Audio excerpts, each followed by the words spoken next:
is going on, everybody? It is I, DLE Rye, and thanks to outpouring support, welcoming back for the second time in a week, Umso. Umso, how you doing, bud? I'm fine, thanks. Thanks for having me here. Hey, thank the crowds. They were like, "Yo, you should do this more often." I was like, "I mean, shit, if that's what you guys want, let's do it." So then we went from there. So the meta I thought was gonna settle by the time we did power rankings. I think we even had the thumbnail saying the meta is settling. And then all of a sudden, the new deck started doing stuff, and DDD started doing stuff. Destiny Hero started doing stuff. Harpies changed their deck lists. They're not even the same deck list from last week. Overall thoughts in the meta. What the hell's going on? The people are trying to adapt to DDD and Heroes, non-ironically, the decks which we said weren't as good. Yeah. I mean, they aren't, but like they are decent against Harpies, which is all that matters. People try Yeah. to play Harpies currently as much as possible, and as such, because people don't really know which cards to side and how to deal with it, they are doing great, and everyone has to adapt as a result. There you go. We're gonna go through our tier lists. Let's. How about we do it this time? Last time we kind of went with each other's tier lists. Let's do it this time. We'll do tier one, then tier two, then tier three, then rogue, kind of in a row. So we'll start off in tier one. I've got Harpies as the sole tier one again. And I should also clarify, because some people were confused. So just to clarify for the people that were confused, my tier list is generally based, I would say 90% off the power rankings with 10% of my own opinion, while Umso does more of a power ranking. He tells you in theory what should be good based on his own practice and his level of expertise as a pro player. So tier one, I've got Harpies. They're always dominant on the power ranking. They have been first place for the past, I don't know, since Automats got nerfed, whenever that happened. So they've just been on top. And looks like you have the Harpies and the Melodious. Tell us a bit about Harpies and Melodious. Well, there is nothing a lot to say about Harpies. It's still one of the best decks of the format. But I still have Melodious on there. I think people don't appreciate how strong it is. The issue is why people think that Harpies the sole tier 1 deck is because we started off with Harpies and Melodious entered the format.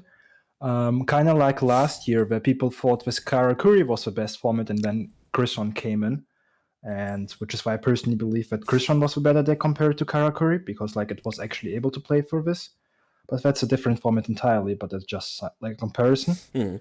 So I think if we would have started off with Melodious and Harpies would have entered, we would be looking at the format differently, which is what I'm trying to say.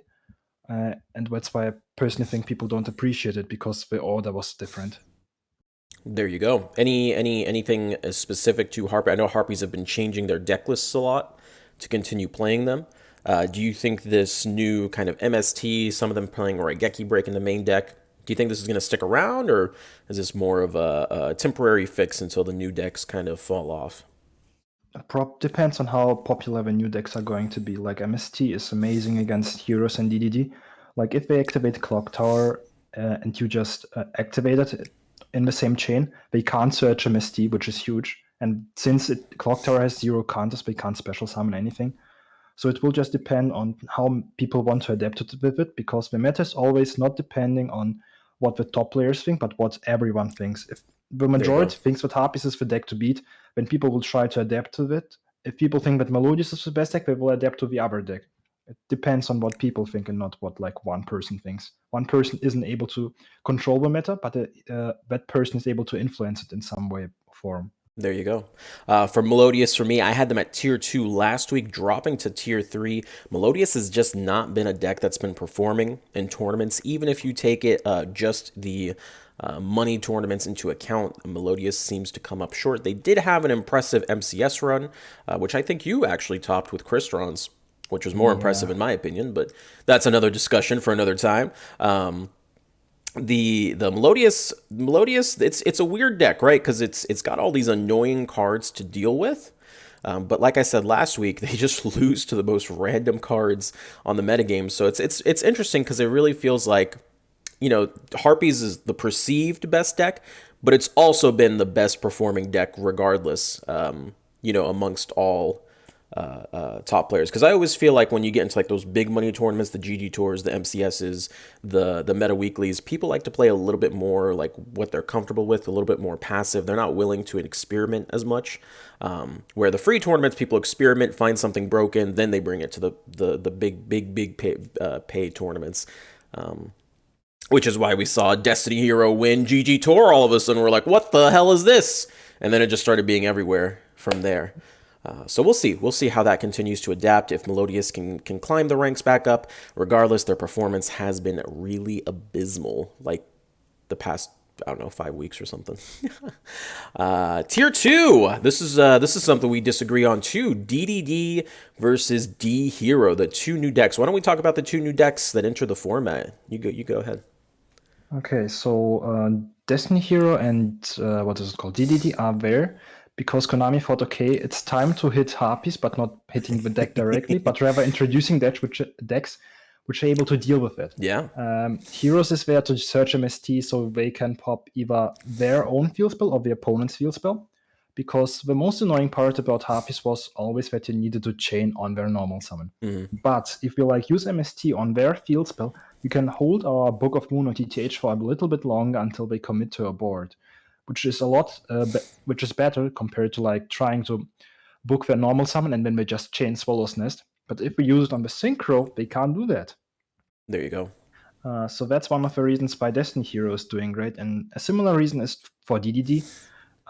They can, but still abuse Rhino though, unlike Heroes, which is, I feel, a reason to put it above Heroes because DDD can just do more and has a better toolbox compared to Heroes. Sadly, they are very much restricted in what they can play in the main deck because, like, the best card in the main deck is Stratos, which is not even a Destiny Hero card. Destiny Hero Stratos, new card. True. Which is why I personally have them at tier 3 because, like, the deck is decent at what it's trying to perform, but DDD just has a better toolbox, can do more plays, can better extend, and a lot of people don't know how to play against it and also don't know how to play it themselves. I saw a lot of people misplay with the deck, which is why it wasn't able to perform it well, including in the MCS. Like Raw, for example, got top 32, and sadly he made an oopsie in the last game, and as a result, got knocked out, which is understandable. The deck is fairly new, and we haven't played a complex deck since, like, I don't know, 11 months or something like that. Yeah, like it's been a while since we have an actual complex deck, and DDD is definitely one of those complex decks. I agree with you on that. It doesn't have as much, like, if you get through the complex plays, it doesn't have as much of a, I guess, a power ceiling as a Crystron or something like that. But it's a deck that may also get future support, where it all of a sudden does become like a Crystron or something like that. So excited to see what they do. Destiny here, I put them in second place because I always say Rye reports 90% statistics, 10% personal opinion. This is the only thing on here that does not have statistical backing. DDD did do better than D-Hero, but I do feel like Destiny Hero does have a little bit of a better place in this metagame because they can play the MST. Yes, the good Harpy matchup, even though Harpies are now starting to main deck against it, so we'll see how that works out for them. But it also does well against things like Gaia, for example. Being able to search the MST is just very, very, very powerful in this metagame. But I do want to see which deck does better in this next power ranking and the power ranking after, because I think the power ranking after will be the most important one. I want to see which one does better, DDD or D-Hero. Chat, predictions, go ahead. Put them in the comments. There you go. What else do we have? Tier 3, you have Magnets, Gaia, and D-Hero. I've got Water X Seeds, Magnets, Melodious. We talked about that already. D-Hero and Gaia. So let's talk about Tier 3. What's going on in Tier 3? So compared to my last tier list, I had a little cleanup because I think that Destiny Hero and DDD got rid of some of the tier 3 decks like Yosenju and Lunalights. Like DDD can just summon Rhino and Lunalight says bye-bye. Yeah. And Melodious also already had a great matchup against Lunalights.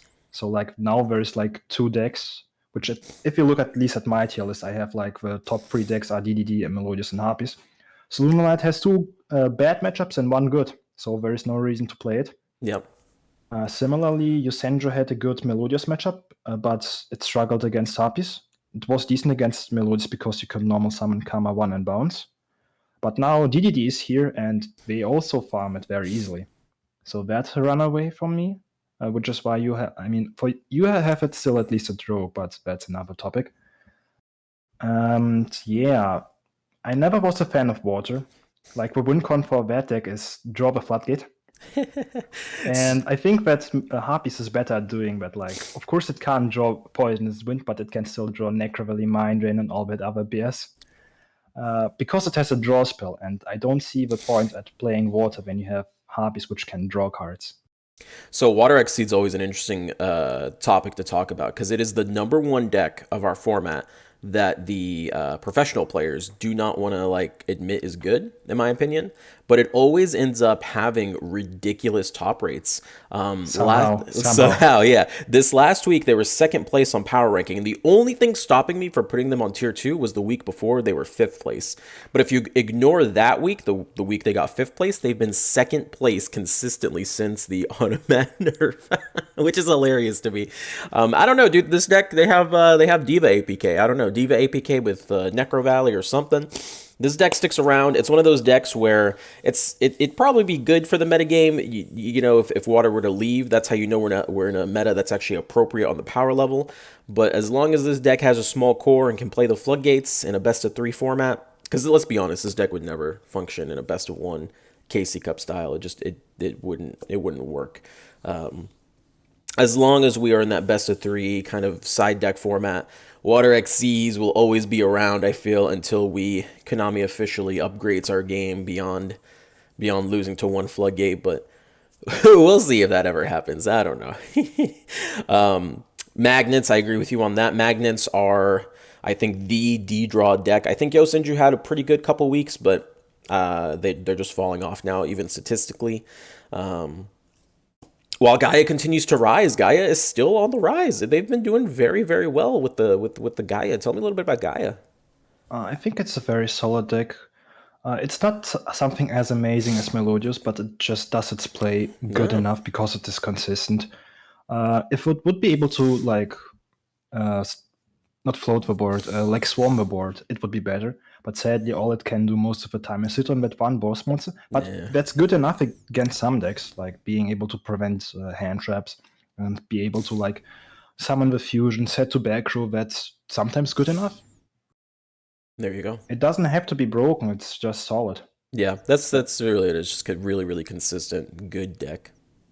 And then the rogue decks, I honestly just put the top 3 rogue decks that were below the top 5 in power rankings. That was Noble Knight, Yosenju, and TG.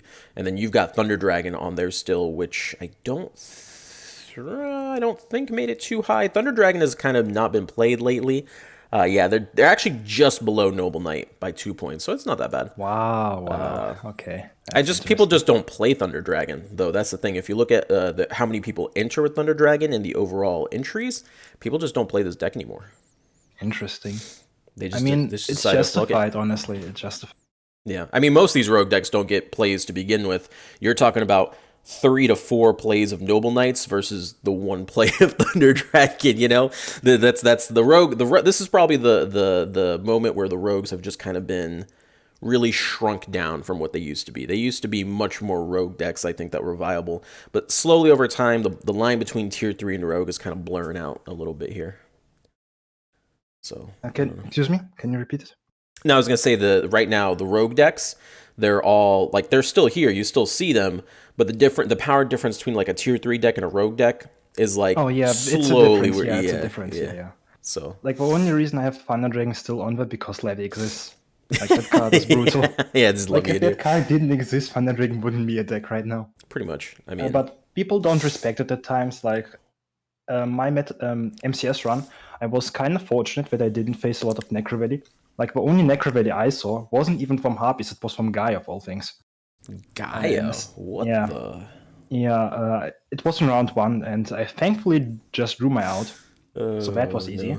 No. But in Top Cut, I didn't see, like, when I was looking for the deck list, which were on DLM, there weren't a lot of Necrovalley, so, like, I was able to perform well, and as a result, Thunder Dragon was also good in that MCS.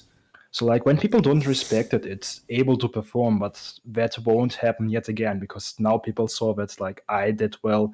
What is it called? Thunder Dragon did well, so people will respect it. It will be just a cycle. People won't respect it. It will be able to perform.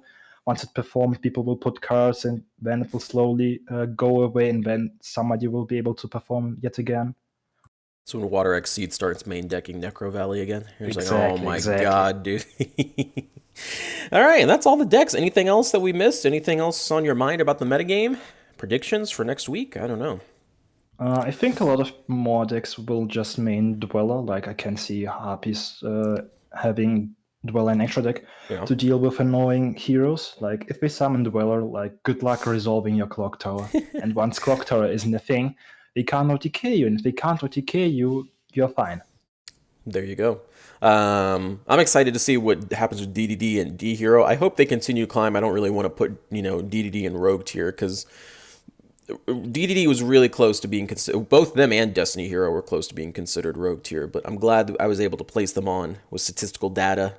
And hopefully in the coming weeks we see them continue to climb. I'm glad that they counter harpies, even though harpies are now starting to adapt, which is a little annoying. That's it's super annoying that they can do that, but it I is mean, what at it least is. this means because they need to adapt that we aren't as broken as people believe it to be. True. That's absolutely true. Necros is coming out, I think, next week, maybe. Cross our fingers.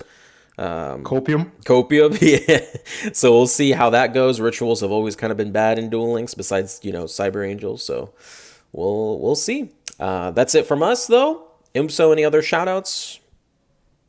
Nothing really, just thank you for letting me be here and thank you for everyone who's supporting me. There you go. Thank you for sticking around. Of course, you can always check out Umso's Twitter page and Twitch down in the description. And that's it, boys. Till next time.